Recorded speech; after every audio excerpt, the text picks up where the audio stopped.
I'm sitting here with the amazing Doug Kershaw. Oh, So what's going on? what's going on? Everything that's been.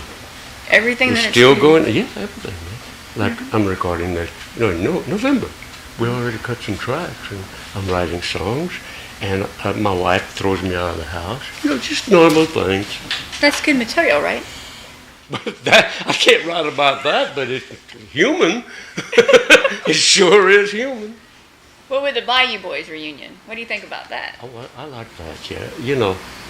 Yeah, I like that. I wrote a special song for this. No, I wrote it because my favorite TV show. I'm sorry. My favorite TV show is Swamp People. I love Swamp People. Oh, me too. I am Swamp People. I am one, man. You are one. Yeah, and I wrote a song about that, and I'm going to record it in November. Awesome. Well, we're looking forward to that. Me too. So tell us something. What? How long have you been playing the fiddle? Let's figure this out. I'm 76. I started at 9 years old professionally. That's good. You good at math? Oh yeah, it's a long time. I do not remember ever not playing music. I've got a lot of education, and a lot of it is not in books, but a lot of school education, because I knew I had to have it. Right. They refused to teach English when I started school, and it scared the heck out of me, so I didn't tell anybody I could play music. I was making a living helping. My dad had killed himself, and we were just surviving. And our first reunion, they said, "Man, you're doing good." Well, even without you, I did pretty good. Yeah, Sometimes I didn't even learn to read music because of that. I was afraid that it was taken away from me. But I did put up my dukes and did a show with the University of Northern Colorado Symphony. They wrote the scores of my songs. And we did concerts. We could have filled out hall after hall. And it was so scary. Scary? Oh, 3 things. There was only 3 things that ever made me nervous. All right, what was that? The Ed Sullivan Show, playing with the Rolling Stones, and with the symphony. I even sat down. Wow. Man. What was it like with the Rolling Stones? That's where you play, Doug. They had nothing on me. They rolled and So you're the true legend. They're just following. Well, you see, I don't know about that, but rock and roll is whatever you call it. I broke up a team. My brother and I, Rusty and Doug, way back, and he makes noise. I go where he goes, doesn't he? Yeah. Thanks, Joel, for interrupting my interview. Go ahead. I'm always picking on Joel, man. Well, you have to. You got to keep him in line. But anyway, when I broke up the team of Rusty and Doug, I had choices. I could have gone rock and roll, country. I could have done whatever I wanted to do, at least try. But I decided to take my culture with me. Thank you, Doug. Thank you very much. And that's where the fiddle came in, and the rest is history. You know what? That's where Doug Kershaw came in. That's who I am. This is who I am. And I refuse to change for any label for anybody. That's good. But I know how to be me better than I know how to be anybody else. Because you're the Raging Cajun. No, man, I'm me, man. Okay. If you want to call me Raging. You're the Raging Cajun. And we love you, It's just rumors, man. And we love you so much. Is this your... That's my hubby. Oh, damn. Behind the camera. Do the camera. Yes, that's my husband. Oh, well, congratulations. You have good taste. In fact, we got married on Eddie Raven's birthday. What? We met through Eddie Raven, and we got married on his birthday. I'm sorry. No, it's all good. It's all good. It's good. I married my wife, Pam, in the Astrodome. Really? And it wasn't meant to be, but it happened. That's neat. Well, it was 40,000 people and so, and television, movies. But I had to give her a wisecrack. I said, "Hon, if you ever want to think the voice is Superdome," and we're still together. But that's not why. So how many years have you been married? 37 last June. Oh, congratulations. Oh, I know, man. That's just awesome. I love it. And I love sitting here with you. family. Hey. You saw my boots? Yep. Huh? I like them. Check them out. What is this? What is this TV show? What's the name of it? Strike TV. What?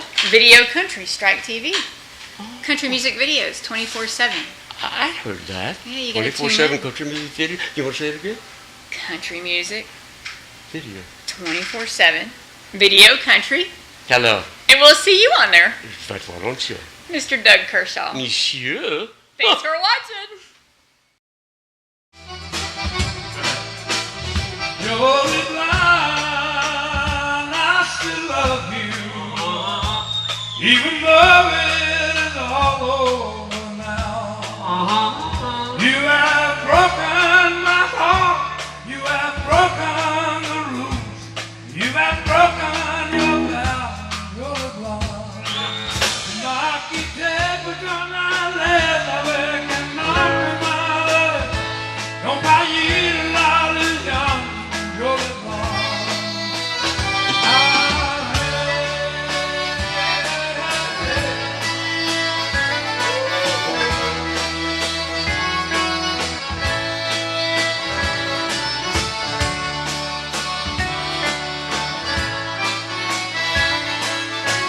Encore.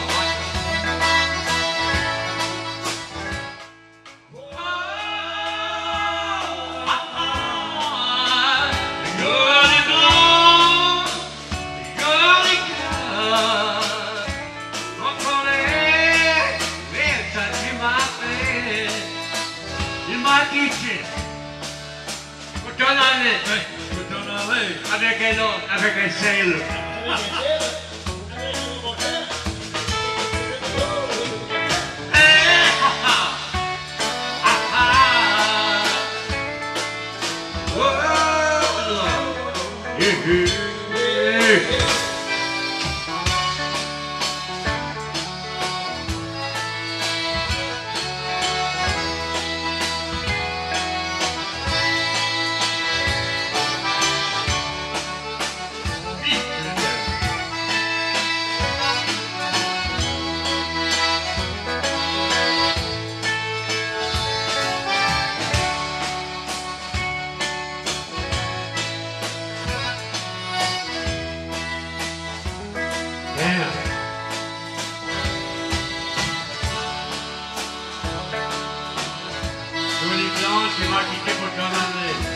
That's it.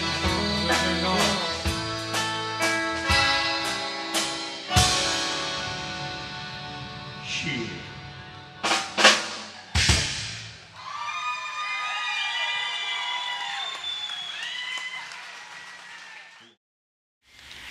Thanks for watching Strike TV. We are here live in Vinton, Louisiana at the Texas Longhorn, and we have caught up with our buddy, Mr. Joel Sonnier. How are you doing? Thank you. Awesome. Hey, let's start with, we're here with the Bayou Boys reunion. That's correct. And it's been 5 years. I bet you're just excited. I mean, about the reuniting with Eddie, Doug Kershaw. Well, Tell us a little bit. they've all done, paid, their whole dues and making music, and like I said, they're being part of that package, and it's a great thrill for me because we're carrying the tradition, and Doug has brought so much enlightenment into Cajun music, and Eddie's written great songs, and I still carry the traditional style as well as the Americajuns, style of music, but that's what I call my music now, So we have both worlds, and share those influences. And that's the way we do it. We live that stage because we're doing our legacy as we performing, and that's what this show is all about. It's a way of saying, what we have, have we done, and it gives us a whole way of our performance. So people not heard us on record, but when you see us on stage, you get to see that too. So it's a good way to let the people know what it is as entertainers. Exactly. Now let's go back a little bit. At the age of 3, you were given an accordion by your parents. That's correct. But it was for a toy, to keep you busy while they kind of visited the neighbors. But what they didn't realize that you would eventually grow to love the music. That's correct. So elaborate on that. Well, actually, Back in that's in the old traditional cotton field days. My mother and them, would kind of have, just basically conversations, going through the hardships of working in the field and everything else. And me, little Joel, would just kind of go around and, playing with things, and they'd be careful about not breaking things. And so when the accordion was brought to my attention, it was a way to keep me, from breaking things, to keep me quiet. Mm-hmm. And so my dad somehow picked up an accordion and put it on my lap, and I started making a sound with it. Mm-hmm. And that influenced me, and and it got me started. So whenever they would go to other neighbors and visit, but I said Tijeux, that was my little name. Tijeux, would be there too. So I didn't have an accordion myself, but that's what they would do. They would try to find that instrument, to wherever they would go and visit, the parents. Because in those days, not many people even had any kind of television set. It was mainly making homemade butter, making homemade ice cream, and just making conversation, within itself. So you were like the neighborhood, the entertainment back then. That whole thing. So musically was another part of that energy that was brought to my attention. And as I grew up listening to the elders, I was around, between the musical and everything, and that whole tradition just, was all part of of me growing up and listening to that.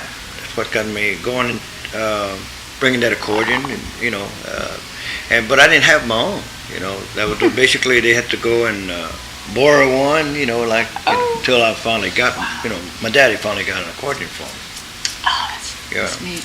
Hunter Hayes was introduced to me by Rocky Sonnier, which is a cousin of mine, who has the called the Boudin, Cajun Boudin, Bayou Boudin. That's it. That's Bayou Cajun Bayou Boudin. He's a dear great person, and his wife, Lisa, and we were doing a taping during that time for country roots of country music, and he introduced me to Hunter Hayes that night as we were filming, and he had a little toy. He's about 2 years old, and we put him on the roots of country music. But we kind of stayed in touch with him as we were doing tours and everything else, and Rock would tell us a little bit what was going on with him. And my wife got in touch as we were doing some shows with taping with Quick and Chase, and we mentioned his name, and he said, and that interested him.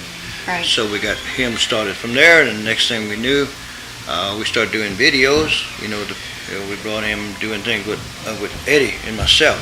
So we always believed there was something magical about him, and we keep him up, believing in following his dream. And we all want that, and so that's how we, it took that effect. Mm-hmm. So I was just kind of a small part of taking that job, but you got to get that first step, and that much, that means a lot to me. And of course, now he's been inducted in the Hall of Fame. Yeah, I was going to say that. Yeah, a lot of good things, and he's a good kid, and he's raised by a good family. Well, see, Tommy, my husband and I, we met him when he was 5 years old. Oh. And I was going to ask you, how it felt for you to present that award to him. Sure. Well, for the Louisiana Music Hall of Fame. Yeah. I mean, that had to be. Well, yeah. I mean, because he's still very young. He's got a long road ahead of him, and the chapter of the music business. And like I said, we just want him to have the best of everything because he's a child prodigy. He plays all these instruments and writes great songs. And that's kind of the thing is, we were there back in the 89s and 90s, when we started in the business, right. So it's all good. It's all Definitely. good. Well, getting back to you, Mr. Joel, I understand that, and a lot of you out there have probably heard his accordion sounds and didn't realize it, that you've actually been on over 100 albums. Your accordion sound. I can't keep up, like I said, I just do my shows, write my songs, and try to keep a good, band together. And I'm, like I said, very much encouraged my family, my wife, my brother. And that's the whole thing, the roots of music, my culture, where I come from, Louisiana. It's a great feeling. Yeah, I was called to come in and play the accordion on those records. Wow.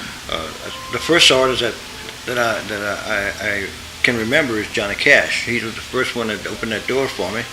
And he not only had me play the accordion on the record, but it was one of my songs. We co-wrote it with Kermit Goel, who wrote the song.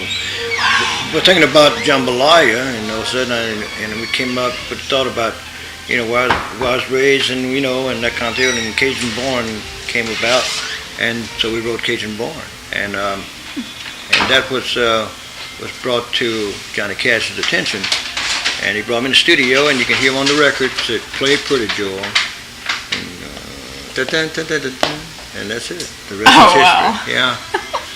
That is great. So, and then, of course, I got the call from Merle Haggard, and then went from Emmylou Harris, and we did things with Alan Jackson, Neil Diamond, Mark Knopfler. A variety. Yeah.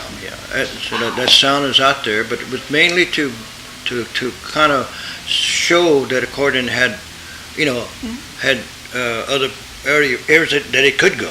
Right. And not just being limited to just as a Cajun French Cajun instrument. That's what I was trying to do, bring a new another feeling with that accordion, because it's got a real special feeling about it when you hear the instrument, But it's all true. Chris Ledoux was also a real special thing in fact, to me. Let me stop you. You did a duet.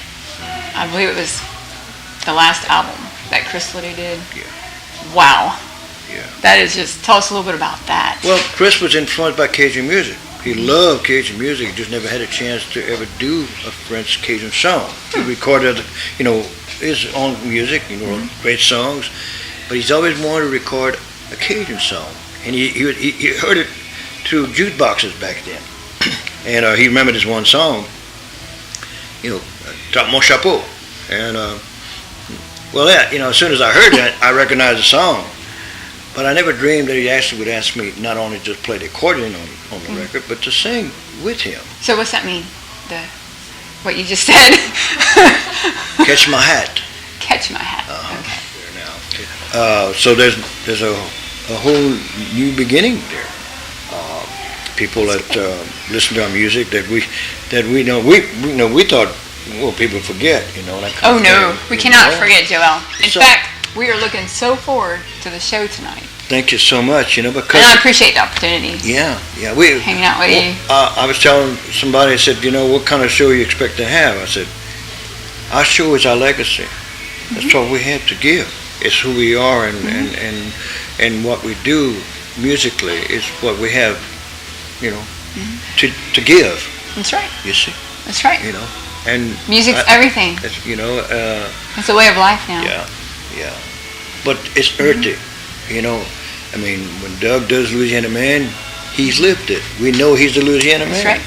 And Eddie with Bayou Boys, That's he's right. lived that too. Right. So those are the kind of things that you have to look at. And I'm real proud to be part of that, that package show. The Bayou Boys, is well said, Well, we are looking forward to it. Thank you. Thank you so very much. Hey, y'all stay tuned. Thanks for watching Strike TV Video Country.